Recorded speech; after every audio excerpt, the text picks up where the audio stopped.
उपासाचा त्रास होतोय, पित्त होतं, डोकं चढतं, तरी पण उपास करताय, किंवा वरील त्रास होतात म्हणून उपास करणं बंद केलंय का तुम्ही? तर आज मी तुम्हाला उपास कसा करावा या संबंधीच्या काही टिप्स सांगणार आहे, ज्यामुळे तुम्हाला उपासाचा कोणताही त्रास होणार नाही आणि तुमची इच्छा असेल तर तुम्ही असा उपास आठवड्यातनं एकदा सुद्धा नियमितपणे करू शकता।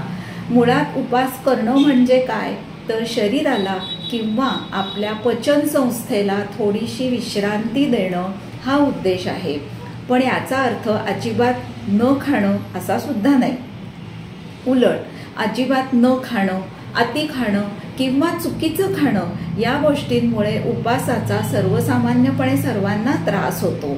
तर यासाठी आज मी तुम्हाला उपासाच्या दिवशी आहारामध्ये काय गोष्टींचा समावेश झाला पाहिजे आणि काय गोष्टी तुम्ही टाळल्या पाहिजेत हे सांगणार आहे। सगळ्यात पहिल्यांदा उपास हा बदल म्हणून करा, धार्मिक भावना म्हणून करा किंवा शरीराला पचन संस्थेला मगाशी मी म्हटलं तसं विश्रांती म्हणून करा, पण त्यामागचा उद्देश हा एकच आहे की शरीराला हलकेपणा आला पाहिजे। सगळ्यात पहिल्यांदा पचायला हलके पदार्थ तुमच्या आहारामध्ये ठेवा।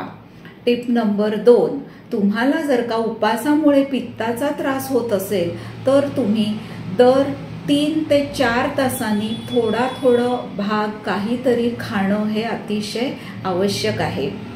टिप नंबर 3, अजिबात न खाणं हे अतिशय चुकीचं ठरू शकतं, ज्यामुळे तुमचं पित्त वाढू शकेल। टिप नंबर 4, दिवसभरामध्ये 1 वाटी दही, 1 कप दूध, 1 ग्लास ताक, नीट ऐका, या गोष्टींचा समावेश करणं अतिशय आवश्यक आहे।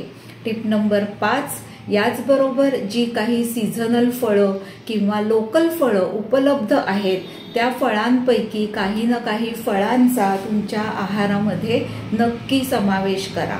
टिप नंबर 6, खजुराचे लाडू, राजगिऱ्याचा लाडू ह्या गोष्टींचा तुम्ही खाण्यामध्ये समावेश करा, यामुळे पोट छान भरल्याचं फिलिंग येतं। टिप नंबर 7, याचबरोबर खाण्यामध्ये तुम्ही खजूर, ड्रायफ्रूट्स यांचा समावेश योग्य प्रमाणामध्ये उपासाच्या दिवशी करा।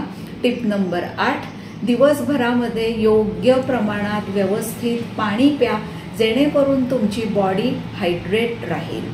टिप नंबर 9, आणि हे सगळं केल्यानंतर याच्या जोडीला तुम्ही थोड्याफार प्रमाणामध्ये साबुदाणा, शेंगदाणा, नारळ, बटाटा अशा पदार्थांचा समावेश केला तर उपासाचा त्रास होणार नाही। टिप नंबर 10, काय टाळायचं तर अति प्रमाणात खाणं, तेलकट, तिखट हे पदार्थ टाळले पाहिजेत, कारण याने सुद्धा पित्त वाढू शकतं। टिप नंबर 11, खूप प्रमाणामध्ये शेंगदाणे, खूप प्रमाणात साबुदाणा, बटाटा हे पदार्थ उपासाच्या दिवशी टाळलेले बरे। त्यासाठी काय काय खायला हवं याची भरपूर मोठी यादी मी वर दिलेली आहे, यामुळे या गोष्टींचा समावेश करून थोड्या प्रमाणामध्ये साबुदाणा, शेंगदाणे यांचा जर का वापर केला तर उपासाचा त्रास नक्कीच तुम्हाला होणार नाही। आणि हेच आहाराचे नियम थोड्याफार बदलाने तुम्ही जर का उपास नसलेल्या दिवशी सुद्धा अप्लाय केलेत तर तुम्हाला एरवी सुद्धा पित्ताचा त्रास कमी व्हायला किंवा मायग्रेनचा त्रास होत असेल तर तो त्रास कमी व्हायला या आहारातल्या बदलामुळे नक्कीच उपयोग होऊ शकतो। तुम्हाला माहिती आवडल्यास डॉक्टर मंजिरी जोशी यांच्या इहा हर्ब्सच्या फेसबुक आणि इंस्टाग्राम पेजला लाईक, फॉलो आणि शेअर नक्की करा। बघत रहा डॉक्टर मंजिरी।